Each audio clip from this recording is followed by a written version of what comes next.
Good morning. It is a pleasure to be here with all of you to give you the information about the evolution of the Catalana Occidente group during the first quarter of 2022. The accounts were approved by the Board of Directors yesterday. My name is Francisco Arregui, CEO of the group, and here with me as usual I have the CFO, Carlos González. First of all, I would like to thank you not only for being here remotely online, but also for the follow-up you always conduct on the performance of our business and the value of the share value of Catalana Occidente. You can, of course, ask any questions online. We will try to group them and answer them at the end. And at any rate, Nahuel Rim will answer the rest of them via the usual channels.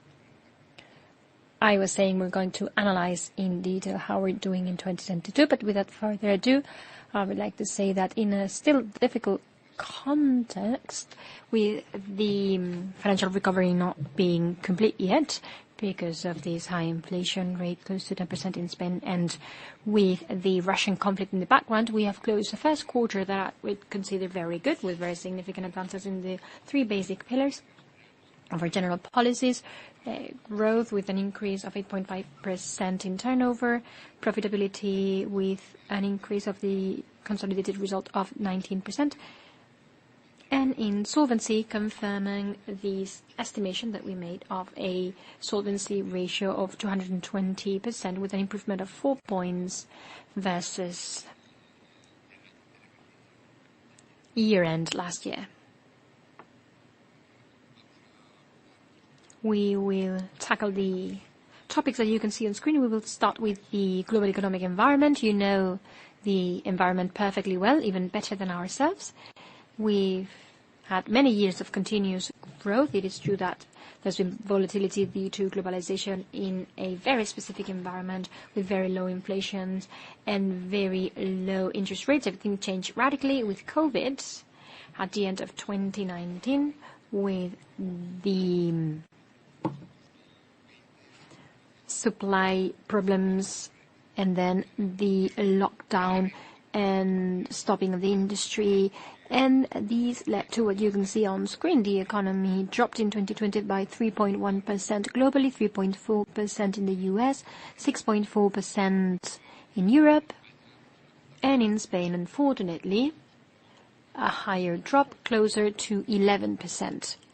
The good side of things, fortunately, is that from the macro point of view, the economic recovery has been in 2021, has taken place globally in 2021 with a growth higher than the reduction that we had experienced in the United States, similarly in the Eurozone and in Spain. Spain has grown less than we dropped, 5.1%.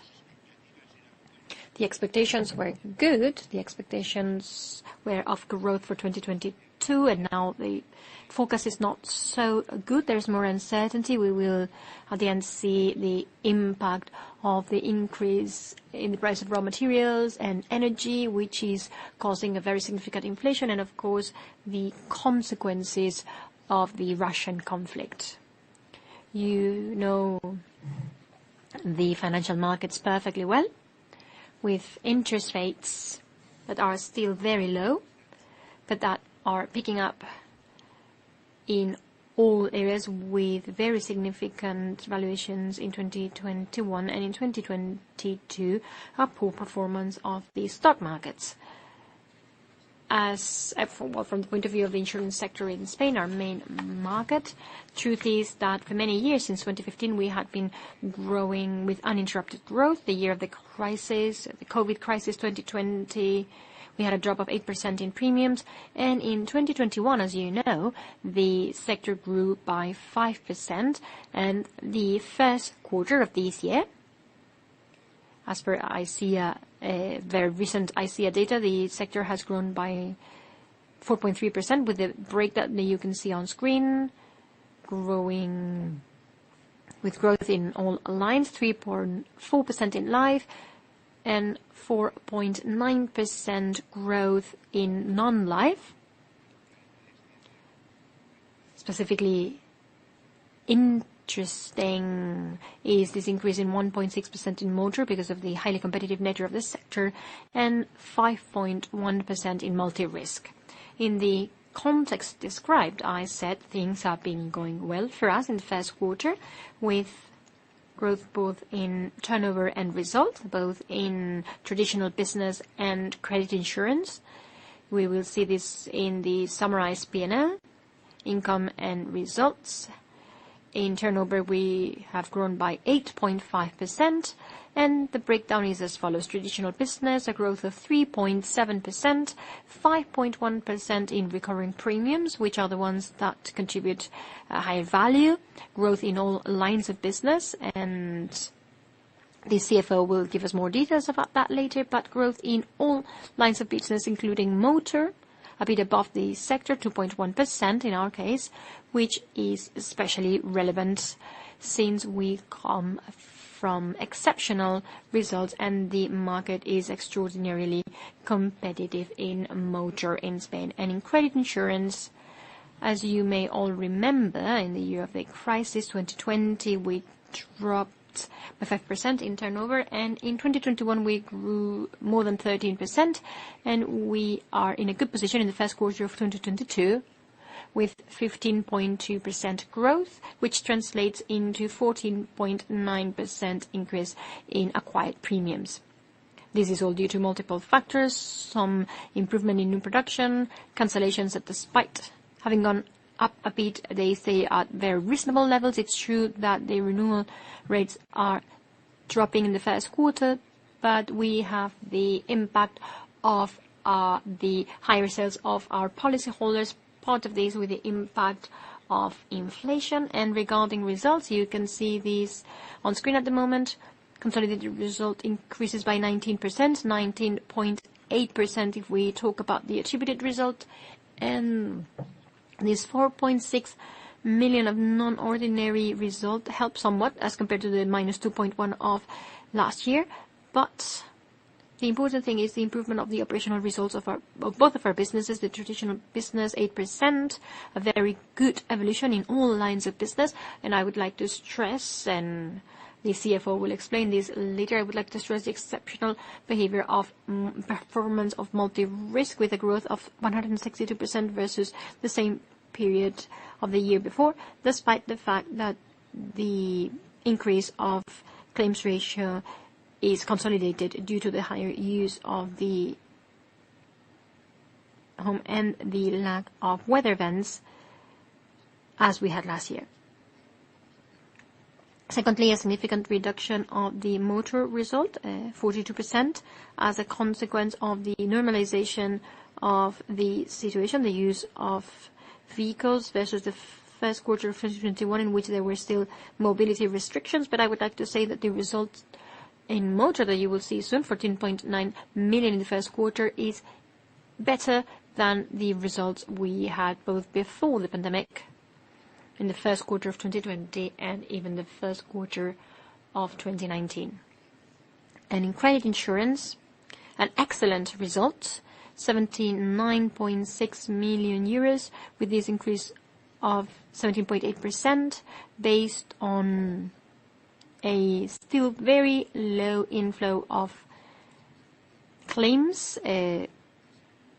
Gross claims ratio of reinsurance is at a level somewhat higher than last year's, but very low, which is 34.5%. And what I can assure is that if we continue to book provisions very cautiously and conservatively,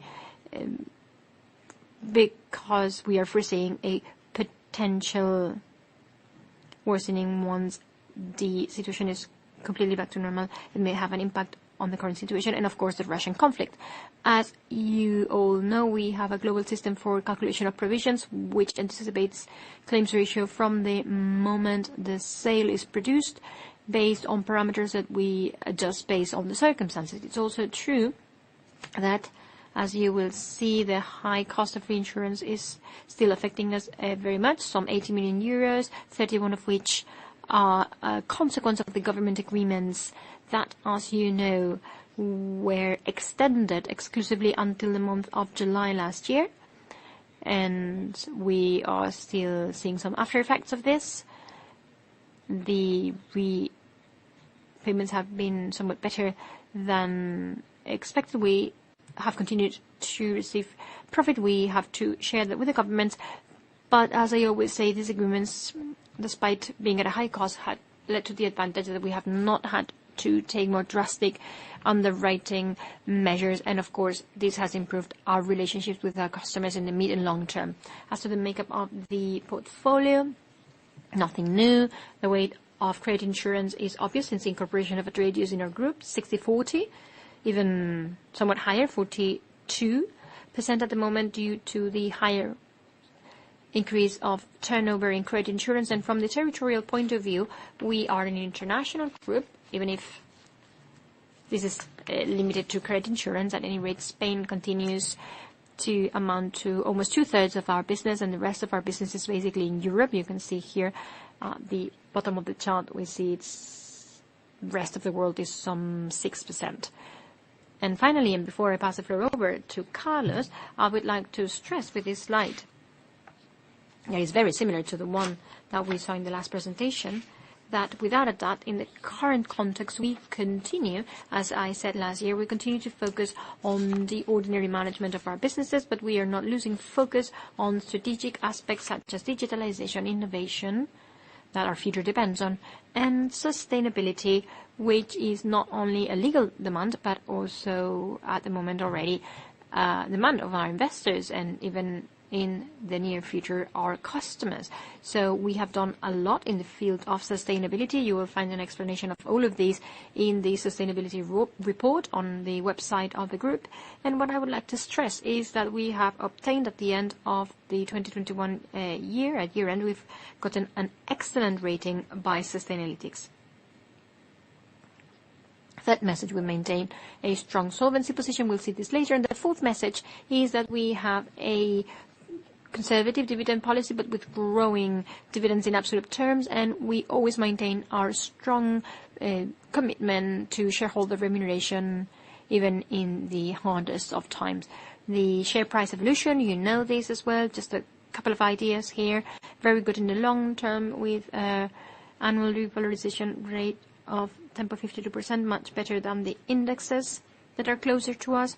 It is true we cannot see on screen that 2019 we were worse than market, and in 2020 we dropped less. In 2021 the share price went up, but less than the market, this 2.92 that you can see on screen.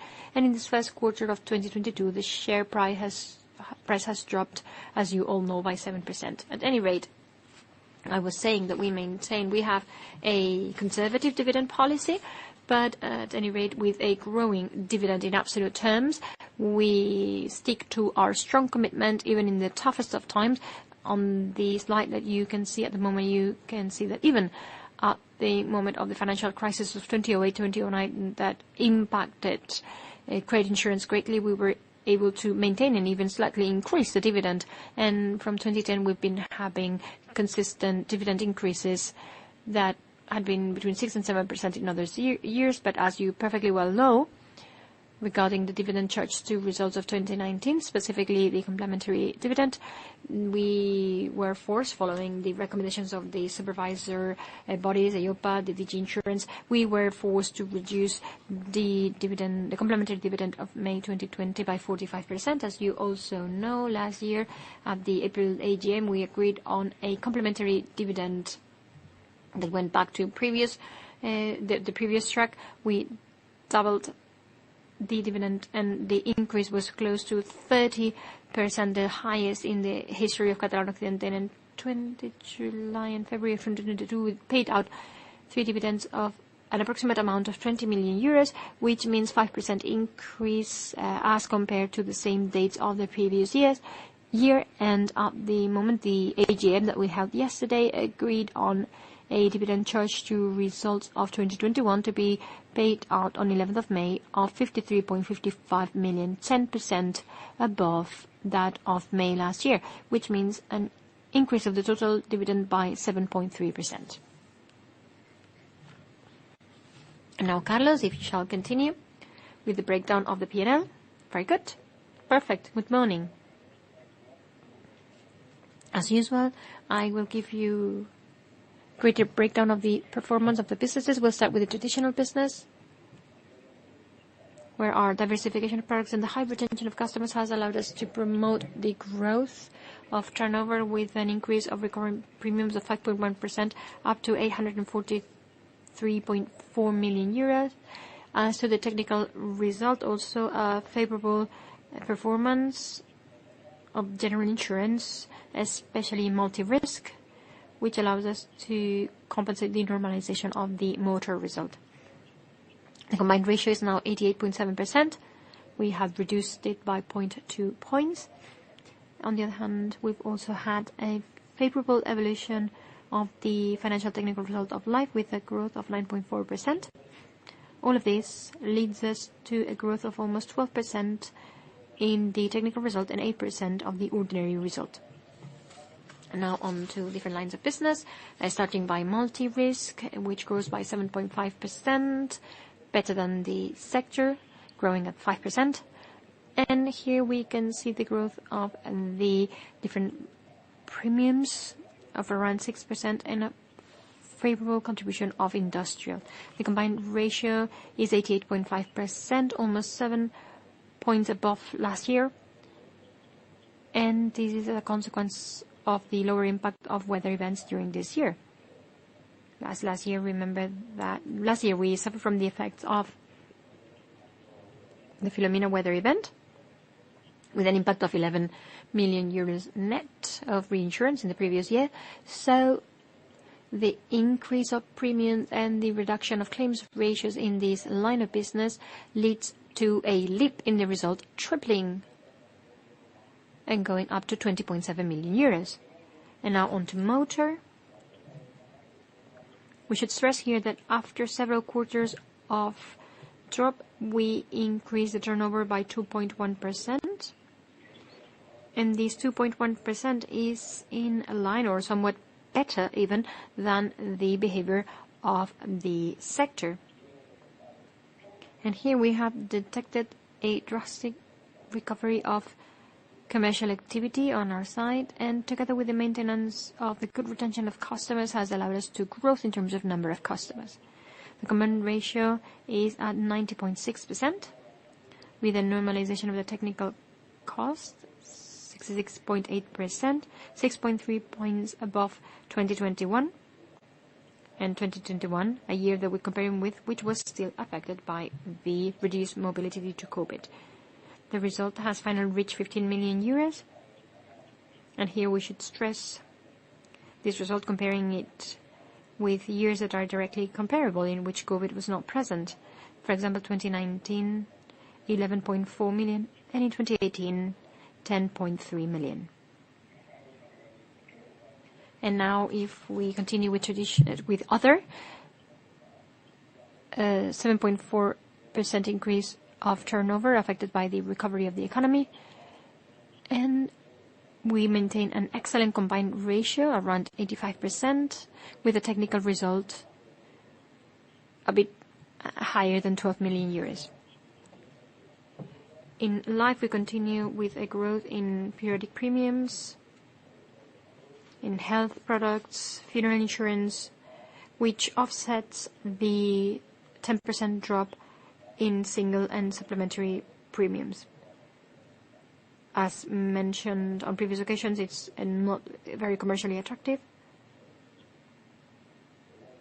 As to results, the technical financial result improves by 9.4%, continuing with the good claims behavior and the combined ratio, and also health products with a combined ratio of 94.4%. As a summary for the traditional business, the increase in turnover and the good behavior of the combined ratio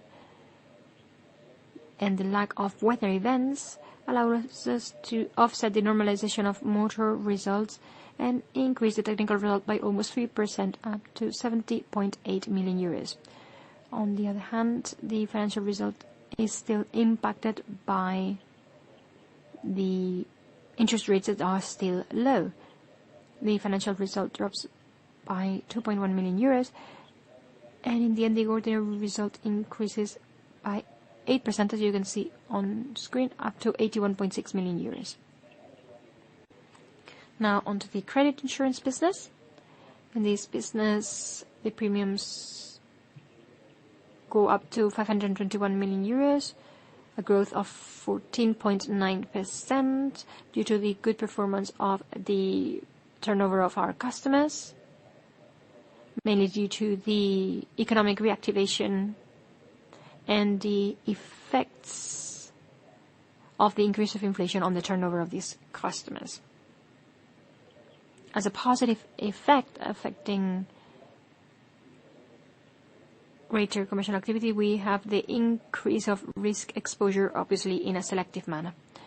On the other hand, there's still downward pressure in prices, in the renewal of the portfolio, but not so much in the prices of new production. Regarding the technical result of the business, we continue to improve by 20.1% up to the 106.3 million euros due to the low number of claims, leading to increase of ordinary result up to of 17.8% up to 79.6 million euros. And if we now look at geographical areas, we see this increase is relatively homogeneous, stressing America with an increase also with positive impacts of exchange rates, and the measures adopted due to Ukraine and Russia do not affect these slight due to their limited nature. Now, the combined ratio is 66.2% with the important growth of turnover, allowing for a reduction of cost ratio. Claims ratio increases by 6.3% up to a comfortable, historically speaking, 34.5%.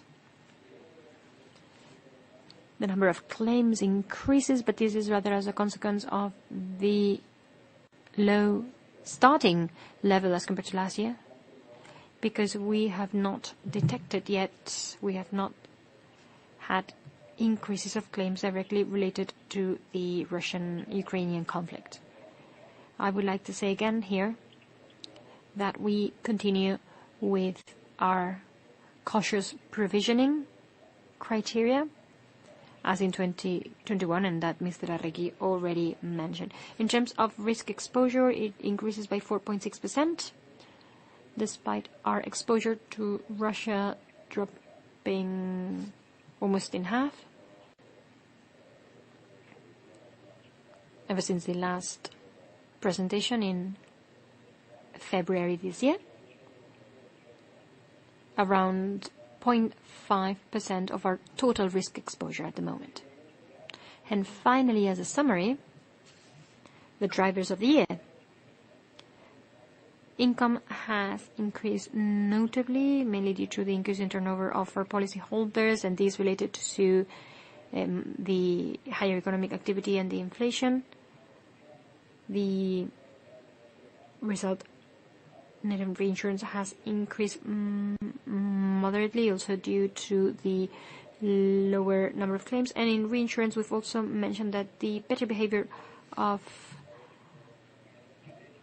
collections and the lack of weather events has reduced impact. After closing all of the government agreements last year, we stay at 37% with our regular reinsurance. On the other hand, the financial result also improves, basically due to the positive results obtained by our associated companies,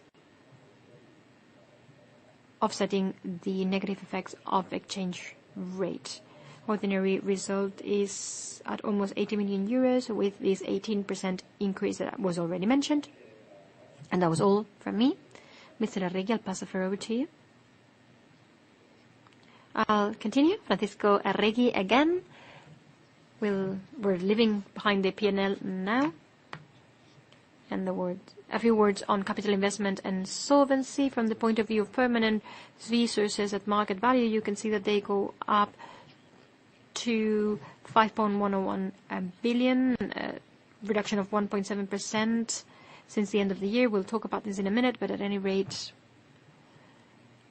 permanent resources have had a spectacular evolution in the century, multiplying times 15.5 at least, without capital increases or dilution of the shareholders, simply by retaining a significant part of results with the application of a cautious dividend policy that our shareholders have allowed us to conduct to finance this expansive period. In the first quarter, we continue to have very good consolidated results. We need to deduct the paid out dividend, but this year, here we see a significant impact of capital losses from financial investments via the valuation adjustments, a negative valuation adjustment of 218 million net of taxes, and with the participation of life insurance.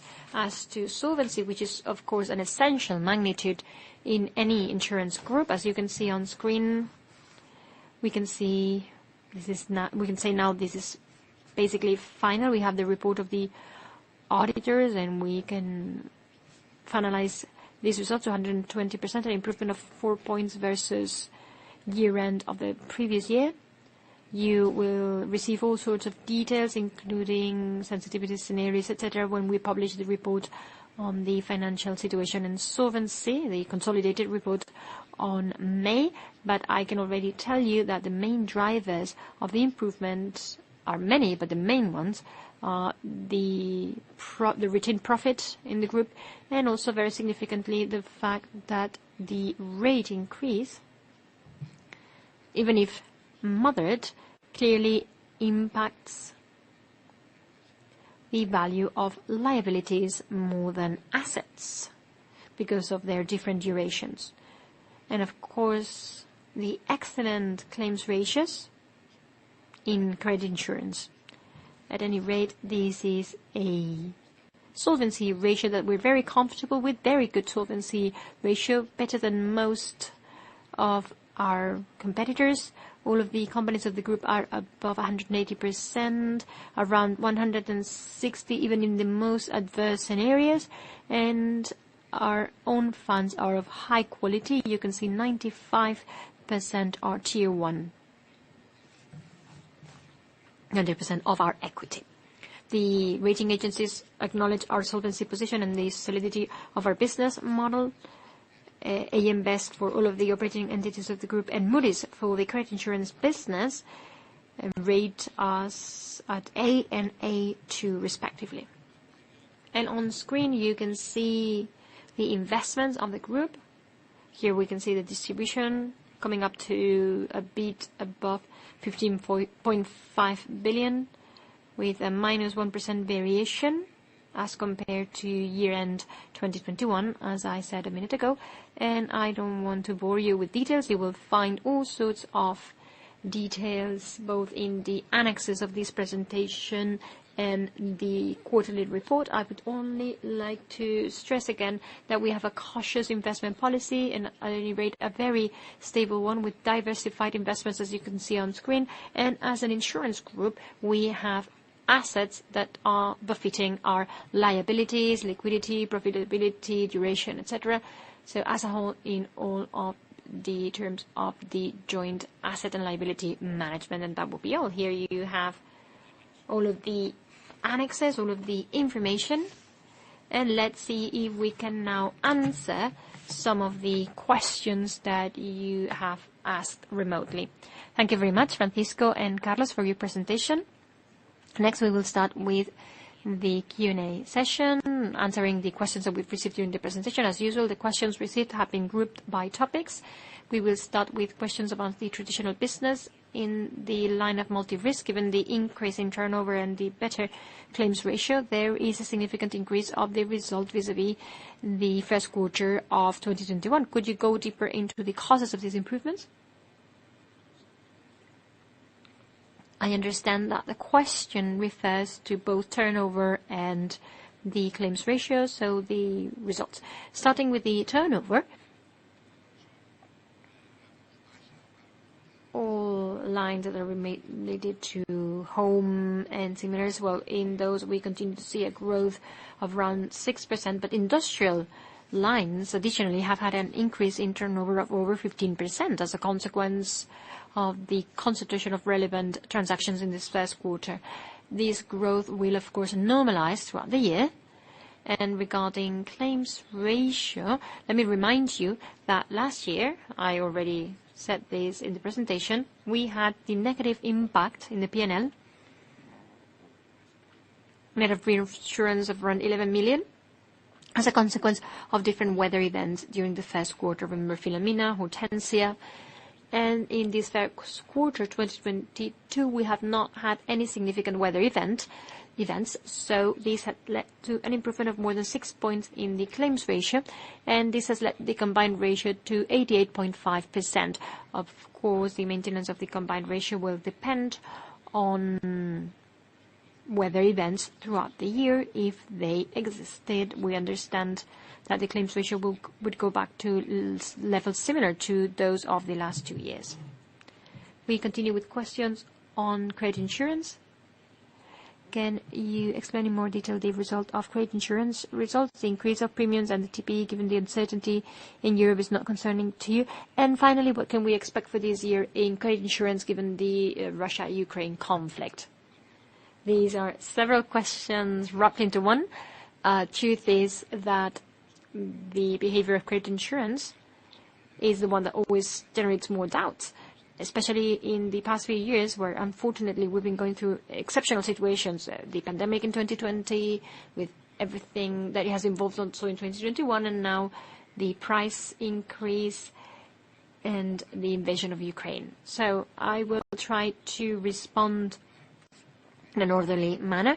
First of all, it's true that the result of credit insurance has been very good. It has increased by almost 14% as compared to the same period the year before, and premiums by almost 15%, basically due to an increase in the activities of our customers with the help or the influence, of course, of inflation. It is also true that we continue to observe a downward pressure in renewal prices. As to claims ratio, it is somewhat higher than the year before, which was very special, but still far from pre-COVID levels with 34.5%. As we've already said, this claims ratio includes very cautious provisions as a consequence of the uncertainty that we observe, especially in European markets. On the other hand, the collection levels that we are seeing is better than expected, and the consequence is deviations in the government reinsurance contracts by 31 million, and this leads to the fact that the net combined ratio is 71.4 versus 66.2 gross of reinsurance. As to the increase of risk exposure, it is true that we have that, but you can analyze the exposure by countries and sectors in the annexes. The truth is that the growth focuses on a greater exposure to Australia, Asia, and America, and a lower exposure to Spain, Portugal, and Eastern Europe. The distribution of countries and sectors seems to us diversified enough, and the rates enough, bearing in mind the risks underwritten. Finally, as to the Russia-Ukraine conflict, the group has taken all of the necessary steps to minimize risks. As a consequence of the invasion, risks have aggravated. The group is not making new sales in Russia since the beginning of the conflict. Secondly, from the point of view of the underwriting strategy, we have made a decision also from the beginning of not covering new transactions in a general manner, reducing the credit limit to the amounts pending payment at each moment, and we have reduced our total exposure in the region by approximately 50%. It is around 0.5% vis-a-vis the total exposure of Atradius. At any rate, the company is in very close contact with its customers to assess the actions that we need to take. And on the other hand, the numerous restrictions imposed on Russia and Belarus by the authorities are more than obvious, especially by European and American authorities. All of this is analyzed in great detail by the organization to ensure that we comply with all of them in our operations. We have established a team that works together with risk manager, compliance, legal, and sales. All of these departments work closely together in this task force. Despite the uncertainty of this moment, we feel comfortable with the risk management that we are conducting. Third question related to inflation. One of the greatest challenges that companies are facing this year is the strong inflation. Could you tell us in what business and how can the generalized price increase impact you, and especially the increases in the prices of energy? Well, obviously, inflation is a variable which has an impact on most companies. In our case, fortunately, the generalized price increase is not directly transferred to a cost increase, given our structure and activity.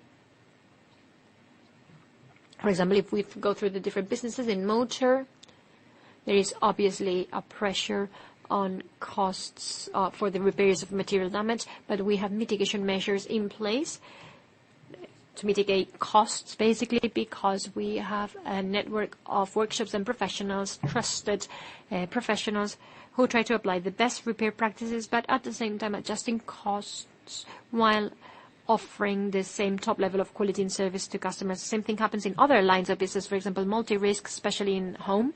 We have a very close relationship with our repair network, which allows us to partially mitigate the effects of inflation. In health, for example, we have hospital agreements in place that protect us from inflation because the increases are limited, and this applies both to 2022 and 2023.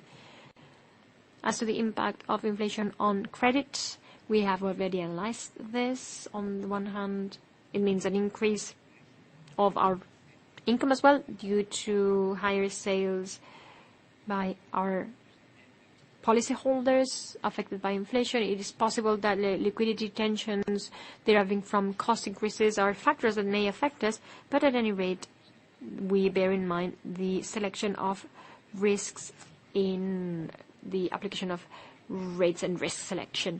And finally, general cost is also very important. The main component of this is personnel costs, and very recently we have underwritten the sectorial agreement of insurance companies in Spain, placing salary increases below the current level of inflation. We've also said this time and again, as the inflation translates into an increase of interest rates whenever it is moderate and orderly. This is normally favorable for insurance companies because it will allow us to obtain more profitability from the assets that we have in our portfolio. And at any rate, I will take this opportunity to inform you, as I said at the beginning, that on May 19th, we will publish the Solvency and Financial Situation Report, which contains, amongst others, the sensitivity scenarios based on interest rates going up or down. We have received one question about the AGM held yesterday.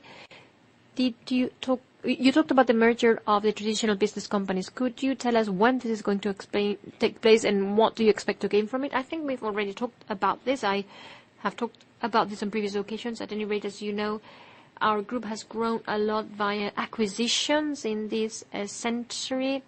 The first acquisition of this era was in 1999, Multinacional Aseguradora, to the point where we have changed all of the main magnitudes of the group, multiplying invoicing or turnover times 9, and permanent resources times 19, and results times 13.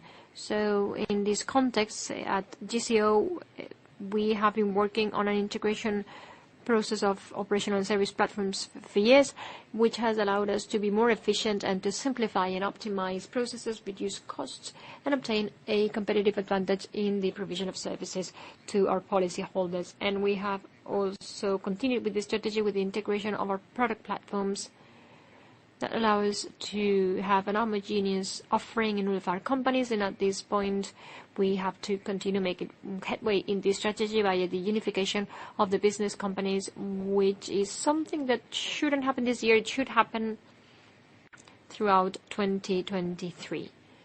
And of course, this will allow us to become a simpler organization, more agile, quicker to adapt to the demands of the market, and in the end, it will allow us to continue improving in the future. And just to finish, a question about share price performance. Despite the good results that you are having, it seems the market is punishing the share price especially. Why do you think this happens?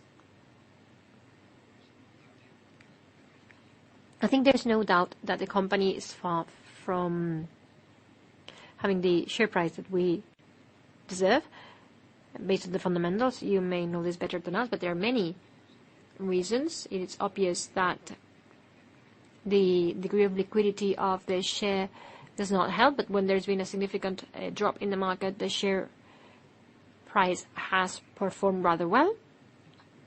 But we believe that credit insurance is the big unknown of the market, and in the face of a potential crisis, it is punished in excess without knowing the true drivers of this business. Those of us who know the business well, we know it is a business that it is very profitable long-term as long as you manage risks adequately. We saw this throughout the financial crisis in 2008, 2009, 2012, and in this regard, of course, our communication task to explain how this business works in all fora is essential. But it is as it is. We are around 27 euro per share at the moment, and the general recommendation of analysts is buy, with prices around 42 and 38. So we expect that as the market feels more comfortable, the share price will come closer to the real value of the share. And despite the potential punishment of this of the accrued capital on the share, this dividend policy that our shareholders have allowed us to conduct has allowed us to fund this period of acquisitions that I already referred to in my previous words. I can assure you that we continue with an eye on the market actively, and for now, unfortunately, no opportunities have crystallized in the past year and this year. Thank you very much, Francisco, and with these answers, we conclude the presentation of results of the first quarter 2022. As usual, I would like to remind you that any pending questions will be managed directly via the investor relations team in the coming days. And I would like to take this opportunity to invite you to the next presentation of results on Thursday, 28th July 2022, where we will be presenting the results of the first half year. And finally, I would like to remind you that you can visit our website, where you will find all of the sustainability and financial information that may be of interest to you. And as usual, we would like to thank you for your attention and participation. Thank you very much. And